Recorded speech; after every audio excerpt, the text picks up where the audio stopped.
Hi, class. Let's look at the four main perspectives that are presented in chapter two. The first is the psychological perspective. I think that this is really the most practical, the one that we probably use the most. Maybe you just don't realize that you've been using it. But if you did do the assessment, you might come away thinking, oh, maybe I need to encode better or decode better, like when I'm actually having an interaction with someone. And that's really what the psychological perspective is all about. It really focuses on, well, what is the thought process, what are the attitudes, beliefs, or even emotions of the sender, and how does that influence how the message is sent and received on the other end. So, and actually emotion is a really good way of looking at it, because sometimes if we get too emotional, we can't make our point. And then we realize, okay, we have to go back and we have to work on our encoding and we have to, calm down.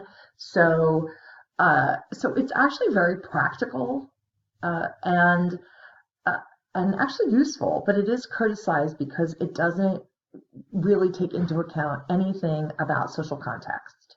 So it's all about, more of the mechanics of the transmission. Whereas a lot of times communication does fail because of cultural, differences or cultural misunderstandings. So that is a shortcoming. So the social constructionist perspective is very different. This perspective says that what we know and believe about the world comes to us through what other people have communicated to us, and their values, the beliefs, understanding, rather than direct experience. So you can see how I thought the example in the book was really good about the older man who's working, and he doesn't understand it's not okay to call your secretary hun. Now we might look at that as like, well, how could he not know? He doesn't know because within his societal construct that was normal, or that was acceptable behavior. So a lot of what we understand about how the world works comes from the people around us who are who are in it with us. So you could see how this could lead to a lot of misunderstanding.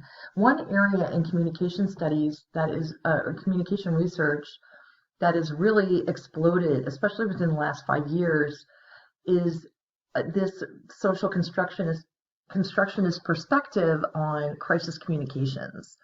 So crisis communications, a lot of research that's been done was always about sort of like, well, what should you do once the crisis hits?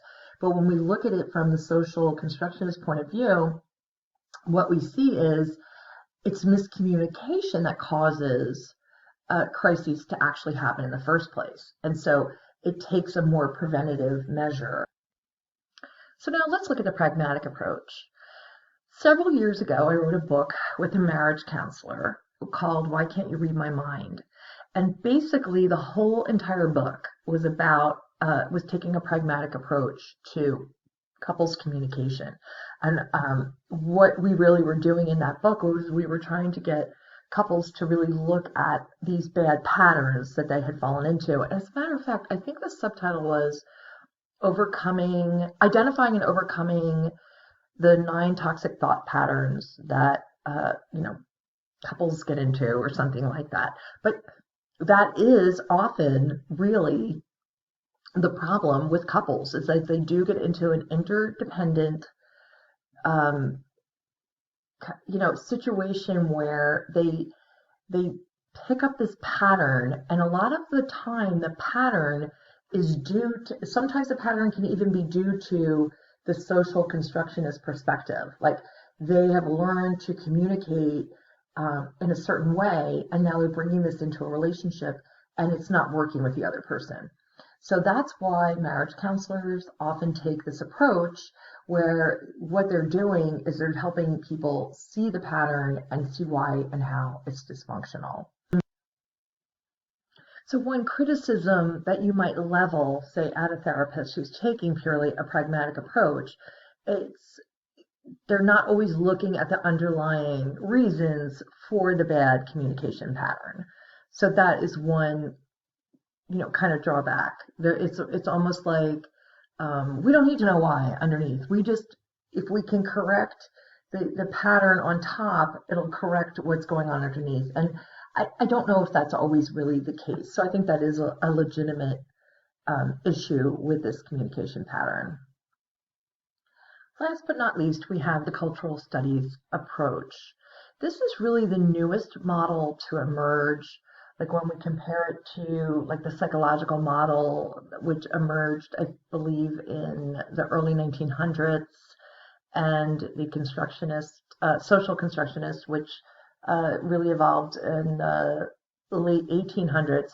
Cultural studies is much newer. This is really looking at how communication is influenced by big power structures like politics and mass media. So let me give you an example. I think that you'll kind of instantly be able to recognize. So if we look at the thin ideal, so where in our larger culture we value women who are thin. Why? Well, one of the reasons is because of all the media images that have this as the ideal, and that we absorb that as the ideal. So that's one example.